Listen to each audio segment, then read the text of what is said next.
What's going on, guys? It is Bernardo, and today is all about finding devices with missing files or folders within SCCM.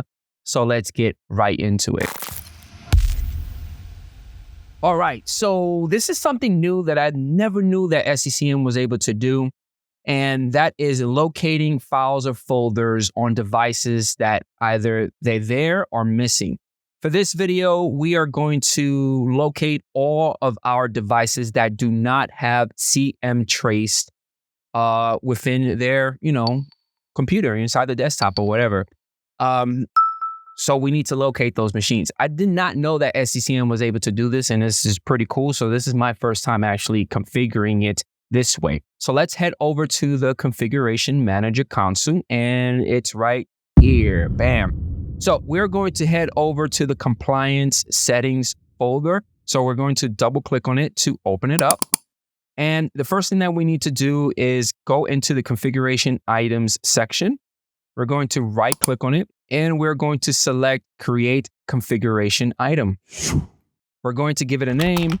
I left everything as is, and I clicked on Next. Now I unchecked everything, and I just left off Windows 10 and Windows 11, and then click Next. For the settings, we're going to click on New. I am going to give it the name. I am going to change the settings type. I am going to configure other things. Now, what I did, because I am locating cmtrace.exe, I gave it the following. This is what I gave it. I gave it the name. I switched the type to file system. The type is going to be a file. The path is the C drive and the name of the particular exe file.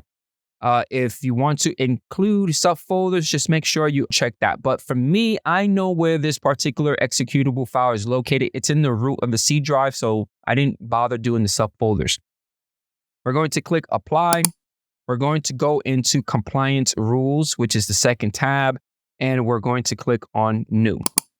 And the following settings that I did for this particular rule would be this. I gave it a name. I switched the rule type. And the setting must comply with the following rule. File must exist on the client device. We're going to click OK. We're going to click Apply. We're going to click OK. We're going to click Next here. We already took care of this. We're going to click Next here. A nice little summary and click on Next. Green check mark for SCCM is always a good thing. Yes, so let's click on Close. Now, we need to head over to the configuration baseline. So click on that. We're going to right click on it. We're going to select Create a Configuration Baseline. We're going to give our baseline a name. We're going to click on Add. We're going to select Configuration Items. We're going to select our configuration item that we created. And then we're going to click on Add to drop it below. Click OK. And we're going to click OK. Now for our baseline, let's right click on it and we're going to select Deploy. Within here on the collection section, let's click on Browse. And by default, it takes you to the user collection. So click on the drop down and select Device Collection and then select your collection. For me, I did all systems and I click OK. Now the scheduling is set by default 7 days. I switched it to 1 hour. Because I wanted to see how everything works. Again, this is my first time actually doing this within my SCCM environment. And I just wanted to see, I didn't have any patience to wait. So I just wanted to pick it up faster to see if it's going to work. And believe it or not, it actually worked, which is cool.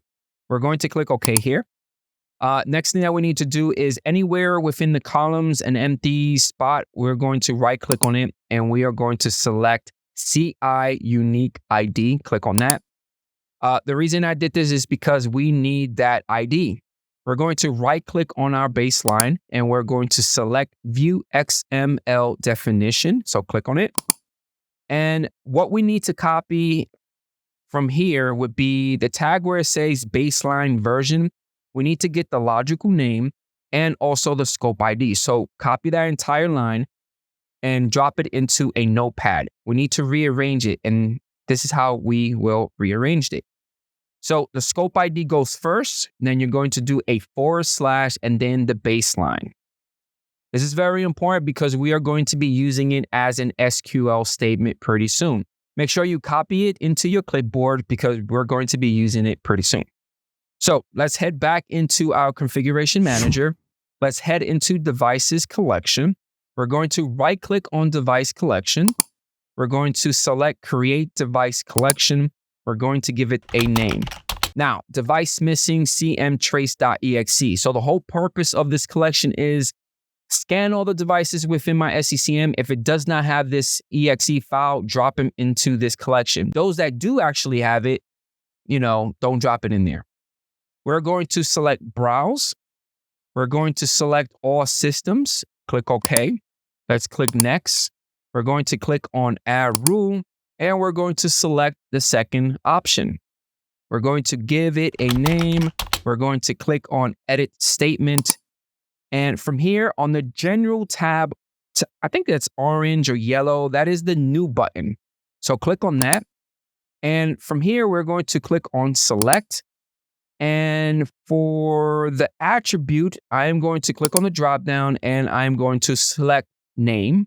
Click OK. Click OK here.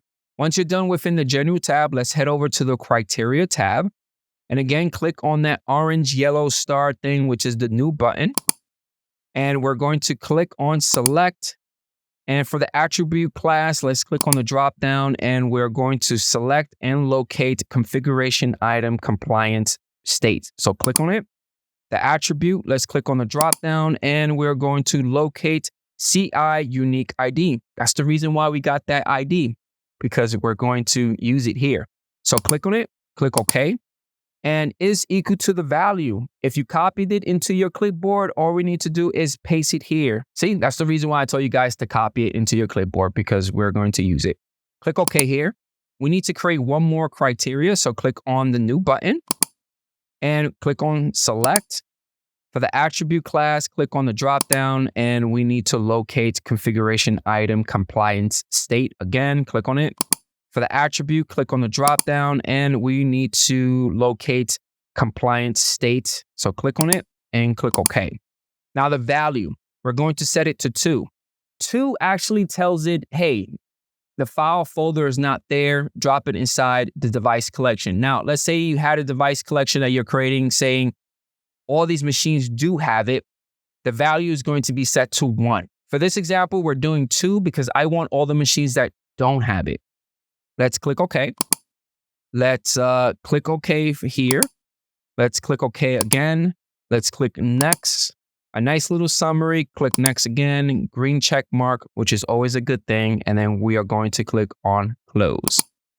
Now, give it some time. Eventually, your device collection should update itself underneath the member count column. For me, I had, 6. So there's 6 machines that do not have the cmtrace.exe file in that location that I provided within my baseline as well as my configuration item. So if we double click on that device, these are all the machines that do not have it. Now, I actually have a workstation called PC01. And let's head over to PC01. And the reason why is because it's not part of this collection. So I'm saying to myself, why is it not part of this collection? Oh, it has the exe file. So let's head over to that machine. This is PC01. And I open up the File Explorer as well as my configuration manager properties because I wanted to show you guys that it is part of SCCM. It is talking. The client is active. But if you look at the C drive, there goes the cmtrace.exe. That's the reason why this machine did not show up in that collection. If you head over to SCCM and you look at devices, you see PC01 is active. It is there. Again, it didn't show up because it has the application inside the C drive. And that's it, guys. Hopefully you guys enjoy this video and I catch you guys on the next one. Peace out.